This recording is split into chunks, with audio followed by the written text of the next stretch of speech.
All right, number 1. Shoe size and IQ, alcohol consumption and accidents, TV time and grades, stress and illness. Which one doesn't belong? Miss Giotti?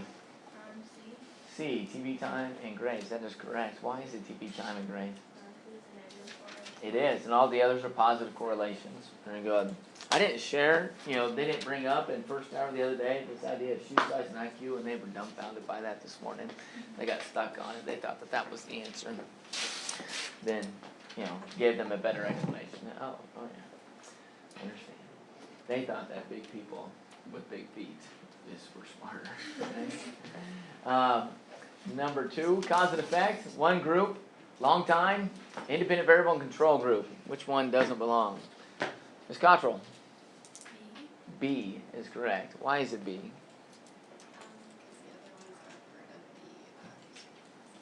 Which one? Research process. Okay, so research process could encompass all. We have 6 of them altogether. You be more specific of which research that would be. The experiment. Good. So it kind of demonstrates our issue. Sometimes we use the term research and experiment sometimes interchangeably, right? And in this context, we want to differentiate that. Experiment is a specific type of research, and then we have the descriptive research methods. We've got 4 of those. Correlation research method, that way. So we've got to keep those in mind. Number 3, age, race, height, and socioeconomic status. Clayton? D. D is a good guess. You want to guess again? B. B is a good guess. We are up to a 50% chance of getting it right. Oh, C. C is correct. It is height. Did you figure out why it is height? Yeah. I mean, I don't know why, but the other 3 involve what we talked about. Yeah, the other day. And it's usually, that's usually the way it is with these explanations. I think I was getting my picture taken that day. Oh, yeah. See, we got to have justification for failure sometimes, because if we were truly honest with ourselves, then that would be crushing. So that's like a tough one in baseball. Yeah. We just move on. Let's move on. Right? So somebody give me an explanation why it's C. Why is it C? Ms. Hack? It's not one of our biases, participant-related biases. Okay. Number 4, debriefing, legality, payment, and integrity. Which one, Ms. Bardwell? Integrity. And why doesn't integrity? It's not. I don't remember the name for it, but it's not one of the factors that protects people who are involved in external. Good. So it's like ethical guidelines, right? So we mentioned 8 of them yesterday, and it's not one of the 8. If you look at the American Psychological Association ethical guidelines, they have them in different components and different compartments, and integrity is actually one of them, right? But it wasn't necessarily part of our 8 notes the other day. Sound good? All right, let's go ahead and change mode. I encourage you to take out a sheet notebook paper. You can use Google Docs if you want. And take some notes on exploring psychology's roots. I'm going to give you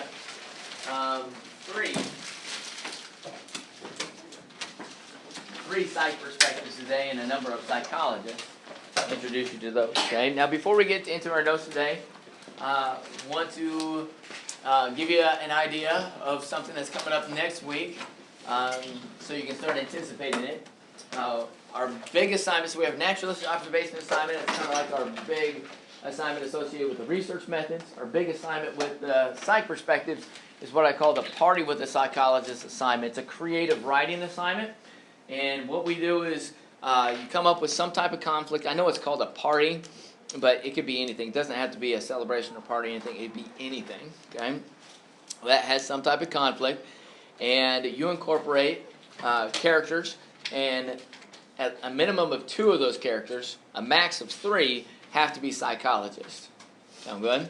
And their actions and their behavior in your story, your creative story, have to reflect their psych perspectives of what they, approach. How do they approach psychology and human behavior? Okay, because that's what a psych perspective is. It's, you can look at human behavior from different viewpoints, right? Schools of thought. That's what we term psych perspectives. Sound good? So as we go through our notes starting today and then at the beginning of next week, keep in mind every psychologist that we go through, be mulling it over in your head. Do I want to incorporate this guy, right, into my creative writing? Sound good? Now, the writing is like 2 to 3 pages, but it's creative writing. It includes dialogue. Some students say 2 to 3 pages, and you get a little bit nervous. You're going to fill up that, 2 to 3 pages fairly quick with dialogue. Sound good? It doesn't take much at all. All right, review a little bit. This is a little bit of a complex question, but what goal of psychology relates to Albert Bandura's research with the Bobo doll? So we've kind of used a different content. But what we got, Ms. Bleasher? What is it? Prediction. Prediction is a good guess. All right, it's not prediction. I could understand why you're saying that they would, we could predict and anticipate that they would be aggressive people later on. There's a better answer though. Ms. Wild? Influence. Why would you say influence? Because they watched a video and the video influenced. Okay, all right, that's not bad. I could see that. There's a better answer though. There's a better answer. So we're really down to 2 if we know our goals of psychology. Yes? Ms. Wild? Explanation. Explanation is a good guess as well. So we're down to the last one. What's the last one? It's description. It's the description goal, okay? And the reason why it's description is the research method that is used in the Bandura's research. What research method is he using?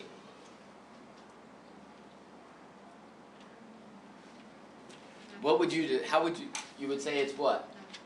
Naturalistic is close. They're not necessarily in their natural setting because they've kind of, it's a laboratory observation. So they've made up, recreated a, playroom in a laboratory setting. And we know that a laboratory observation focuses on the description goal. It's a descriptive research method, so it's focused on the description goal of psychology.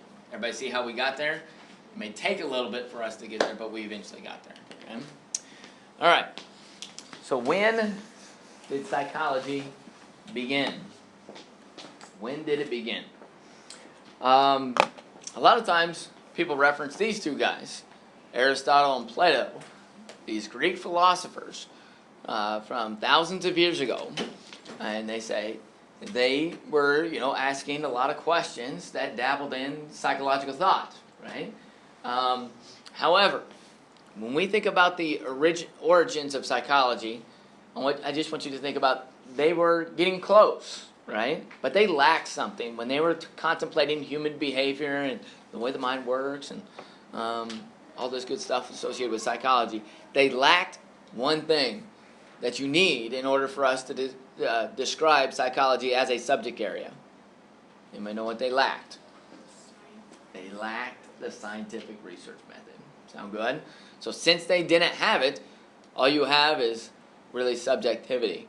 It's a philosophy, okay? It's not a science. So psychology as a science is really the 1800s, the middle of the 1800s, okay? The 19th century is where they start to apply the scientific research study or scientific research method to the study of human behavior, okay? So these are some early psychologists, and they actually had their degrees in other sciences, mostly in chemistry and physics and biology, physiology, okay? And then they started to cross over and started to dabble in, aspects of the mind and mental processes, okay? So these 3 guys, you don't necessarily have to remember who these 3 specific guys are. I just put them up here to give you an idea of location and nationality of where psychology originated, okay? So you got Ernst Weber, Gustav Fechner, Hermann von Helmholtz. Those names, plus the image, tells us that psychology originated where? In Germany. Okay, so you want to write that down out to the side. That's the emphasis here. That psychology has its origins with application of the scientific method in Germany. Okay. Sometimes we are ethnocentric in thinking that, hey, it originated here in the United States because we're the best at everything, right? False on that one, okay? All right, the guy that I do want you to remember, he's German as well. His name is Wilhelm Wundt. Wilhelm Wundt, okay? Everybody say Wilhelm Wundt. It's got a little V sound with the Wilhelm Wundt. he is known as the father of psychology. Right? The father of psychology. Now, you would think that if he's the father of psychology, that he would be like all this great stuff, great things, and all of his ideas would still exist today. But all of his ideas really died when he died, right? It shows us the lack of objectivity and subjectivity associated with his perspective. But the reason why he's really famous and considered to be the father of psychology is because he's trying to take science and the scientific research method and apply it, right? He's the first guy, you may want to add this if it's not up there, first guy to come up with a psych laboratory. Had a whole laboratory dedicated to the study of human behavior, okay? Trying to make it as objective. His attempt was a good effort, but it failed, okay? And the reason why is because of subjectivity. So the psych perspective that I want you to attach with Wundt is this concept called introspection, right? Introspection. And what introspection is he would randomly bring in subjects and he would expose them to a stimulus and then he would ask them how they were thinking, okay? What are you experiencing, okay? Was his mindset with introspection. So he would expose his subjects to some really random stimuli, like dropping a ball in front of them, like a rubber ball. How does that make you feel? What are you experiencing? Okay, you guys, practice piano and keeping time. What's that instrument? A metronome. He would expose his subjects to a metronome and then vary the speeds of the metronome. What are you experiencing? He's asking them. So some really random stuff. Okay. Now, to demonstrate the subjectivity of it, what you experience with the change in speed in a metronome, is it going to be exactly the same as what the next person experiences? No. Okay? It's not going to be the same. So that reflects the subjective nature of it. But exactly what was he trying to do? He was trying to get to this idea of structuralism. Okay? So structuralism is really our second psych perspective, and really introspection is really a small component of structuralism, but the way I approach it and communicate to you, I want you to think of it really as kind of two separate things, okay? I really want you to attach introspection with Wundt, okay? Structuralism, we're going to attach to a different guy here in just a second, okay? But let me describe exactly what is structuralism. So in chemistry, what is something that you have to memorize when you're first learning chemistry? You have to memorize it at the very beginning of the semester in order for you to have a good understanding of how chemistry works. Does anybody know what that would be? The periodic table, right? So I want you to think of this connection between structuralism and chemistry and the periodic table, okay? Because that's kind of what Wundt was trying to do when he's exposing his subjects to these random stimuli. He was trying to figure out the commonalities of people's responses. And those commonalities, he was trying to break those down into mental processes, and he thought he could create a box, right? And put it on a table. And then eventually, if we got these complex thought processes, he would say, but this thought plus this thought equals this. Has everybody got that? And he was trying to make it as objective as possible, because his coworkers and all these other professionals in the sciences, they look at Wundt and what he's doing in psychology, and they're saying, you got a pseudoscience going on over there, right? You guys know what pseudoscience is? A pseudoscience is a fake science, right? You guys, what you're doing over there with psychology, you're wasting your time, right? And so he's approaching it and saying, this is how we can be as objective as possible, because it's just like chemistry. He's making a connection to chemistry there, okay? But he failed. It doesn't work that way. That's not how our cognitive processes work. It's not this plus this equals this, okay? Like water is hydrogen plus oxygen, right?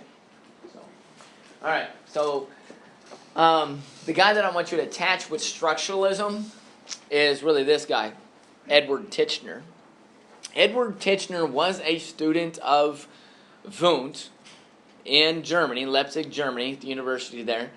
However, he changed modes later in life, and he moved from Germany to the United States, and he got a job at Cornell University. I think of Cornell University, I think of this guy. Andy Bernard. And so he is given a lot of credit for bringing psychology to the United States because he was the first to set up a psych laboratory here in the United States. Okay, so that's what I want you to attach with Titchener.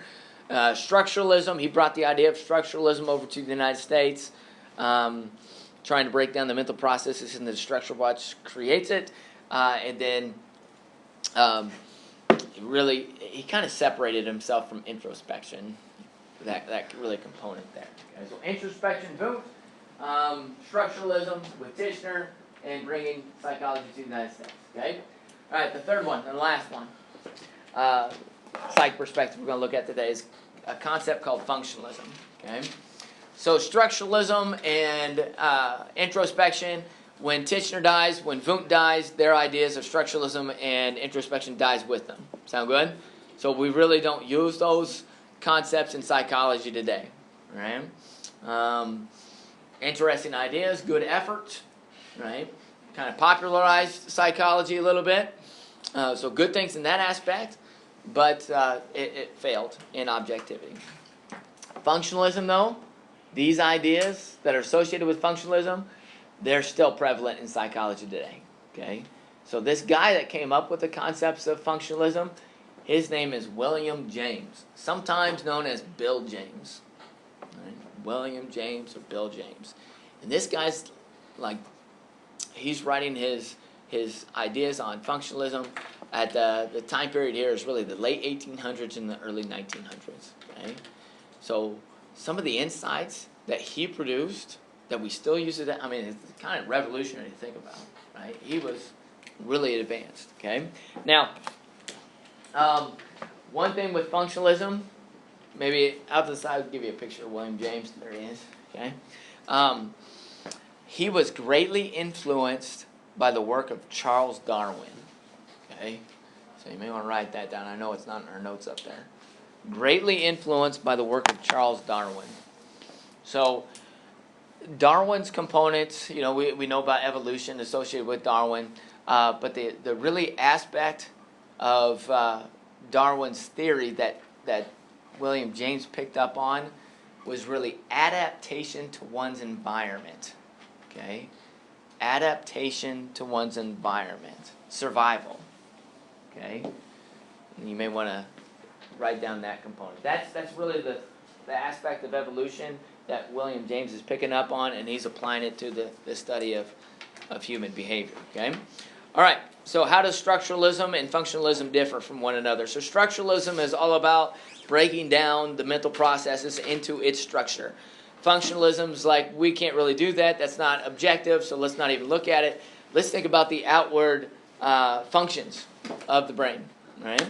And so what he's looking at is our response to stimuli, right? So if you've got a tiger in the brush over there, what's the experience that is common for all of us, right? We experience what emotion? Fear, right? And so that's what he's studying is how do we function in adaptation to the environment that we are around. Sound good? So that it really changed the approach to psychology. One term that he created was this concept of stream of consciousness. He's known for that. Prior to William James, the idea of the brain, the mental processes, was really stagnant, meaning that it was like a switch. You could flip it on and turn it off. But he says that our brain's not like that. Right? In order for us to survive, we have to have this constant stream of cognition going on, whether we're awake or whether we're sleeping. And so again, this changed the way that they thought about mental processes and psychology as a whole. Okay, these are some questions that he's really considering and trying to answer through the lens of functionalism. How do mental processes function? Not necessarily their structure, what they're made up of. How do humans use mental process to adapt to their environment? The key word there is adaptation. And eye contact in an elevator. Oh, that's something to consider. You know, what do we look at in an elevator? What do we not look at in the elevator? Other people, right? We don't look at other people in the eye because it's awkward, right? So it's like adaptation to one's environment. The elevator is the environment. We adapt to it. We're in a close quarter with other social beings. We don't want to feel uncomfortable, so we don't meet people eye to eye. We don't look at them in the eye. Okay? What does it do? It broadens the scope of psychology. It allows for the study of other than people that can verbalize their responses, right? Because that's what introspection was limited to. Children, right? You could study children with functionalism, like young children that haven't developed the ability to express their thoughts in a way that is understandable. You could study the mentally handicapped, right? Those that have mental disorders. You could study that with functionalism. You could also study animals. There's a lot of psychology of animals as well. Okay, so it broadened the scope in that aspect. And it also focused on applied psychology. So we got basic research and applied research. Applied research, make life better for people, right? So it made psychology more applicable rather than just basic research like what Wundt's petitioner were doing. Okay? Let's watch this short video. It kind of summarizes what I said, repeats a few things, give you just a slightly different approach. Just real short. Great debt to the innovations of such researchers as Wilhelm Wundt. Make a underwriting at a medium Goldberg for $2 from 2 to 6 p.m. and avoid the afternoon drag. Hey, Martin, did I see you just send